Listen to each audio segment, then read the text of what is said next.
Bên này nè.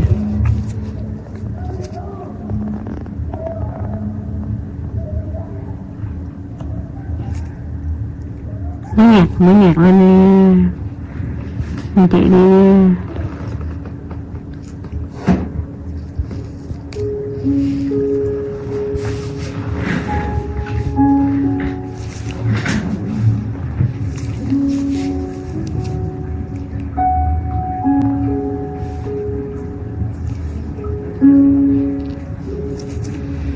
Sắp xong nha.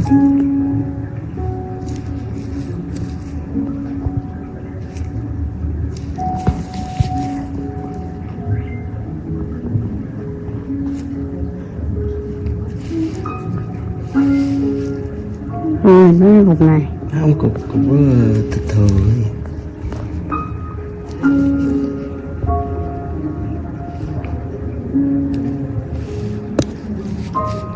Xong đây.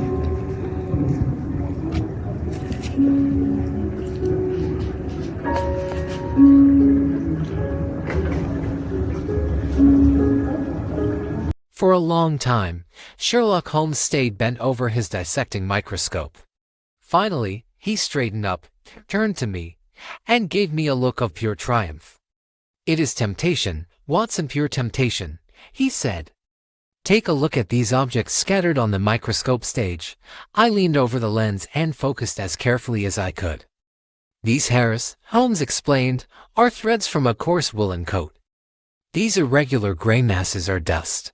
On the left are epithelial scales, and the brown spots in the center are clearly glue."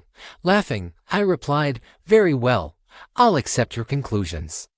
But are they of any real use?" "Extremely useful," he said. "You may recall the St. Pancras Hotel case, where a hat was found beside a dead policeman. The suspect denied owning it, yet he was a picture frame maker, someone who used glue regularly. Is this one of your cases?" I asked. "No. My friend Marvell from Scotland Yard asked me to look into it. Ever since I identified counterfeit coins by finding zinc and tin filings in a tailor's scene, they've finally begun to appreciate the power of the microscope." He glanced impatiently at his watch. "A new client is late. By the way, Watson, do you know anything about horse racing?" "I must," I replied with a sigh. "I've spent half my pension on it." "Excellent. Then you'll be my practical guide to the turf. What does the name Sir Robert Norberton suggest to you?" The name rang a bell. I recalled that Sir Robert lived at Shoscombe Old Place, a location I knew well, having once spent my summers there as a boy. Holmes reminded me that Sir Robert had nearly crossed paths with my own profession once when he flogged a moneylender at Newmarket Heath and nearly killed him. Sir Robert, Holmes explained, was infamous, one of the most reckless and dangerous horsemen in all of England. He'd even been a runner-up in the Grand National years earlier.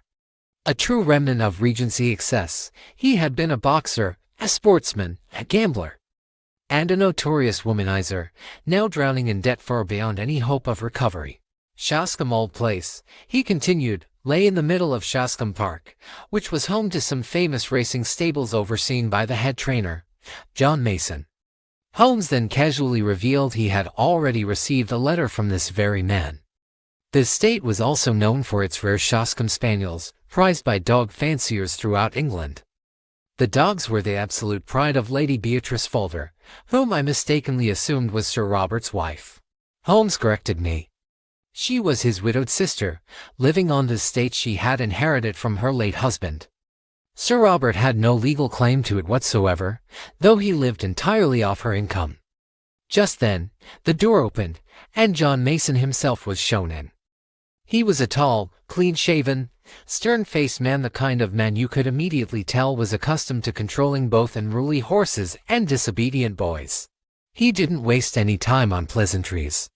He walked right in, looked at Holmes, and declared bluntly, "Mr. Holmes, Sir Robert has gone mad." "That is a very serious charge," Holmes replied calmly, "and I don't make it lightly. He's not fit to be in charge of Shoscombe Prince, and that is the best horse in England. Our new 3-year-old. I'm entering him for the Derby, and you think Sir Robert's madness might hurt the horse's chances? That's the least of it. He might hurt the horse himself, Tell me what's happened, Holmes said, leaning forward.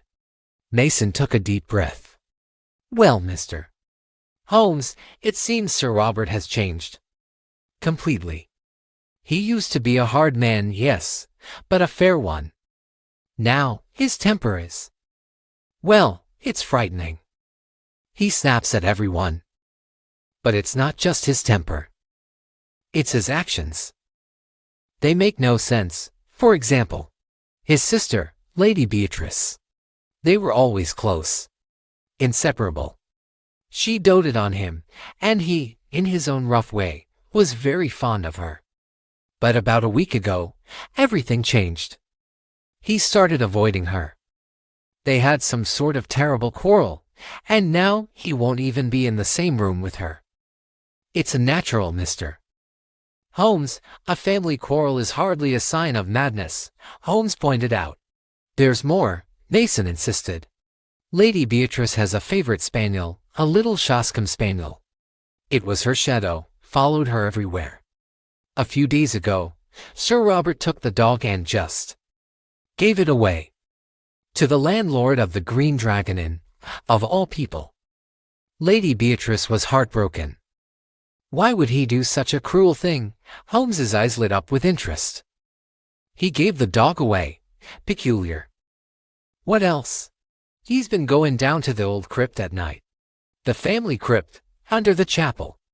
I've seen him myself, sneaking out of the house after midnight. What business could he have in a crypt? And he's not alone. He goes with another man, a stranger I've seen lurking around this estate. A shifty-looking fellow. And Lady Beatrice, I asked.